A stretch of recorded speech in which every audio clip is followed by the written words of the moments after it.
biggest and most helpful lesson that I learned throughout my whole 6th, 7th, and 8th grade is how to push myself.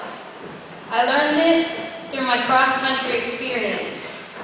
There were times I really did not want to run, but my friends, Coach Bolton, and the managers pushed me to keep running, giving me positive feedback along the way.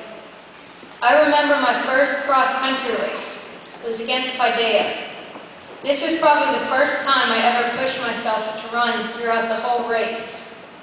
For the first mile of the 2-mile race, I was in 3rd place, with one Renfroe runner and one Paideia runner ahead of me.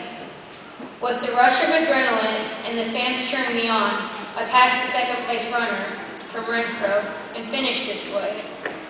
I was surprised with the result, and so was Coach Bolton. After the race, I realized how well I could do if I continued to push myself in races. I also learned I could be better if I tried harder in practice. Throughout my cross-country experience, I realized there were other ways to push myself than just running. I learned I could work harder by dedicating myself more and going to practice as much as possible. For example, on Fridays when my friends weren't going to practice, and I really didn't want to either, I would still push myself to go and feel good about myself after I made that decision. Later, I learned how to push myself in other ways in athletics. I learned how to push myself in school also. I try harder in everything my teachers assign me. Now, I don't try to meet expectations. I try to exceed them.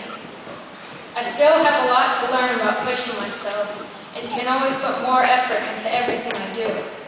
But because of cross-country, I know I will keep growing.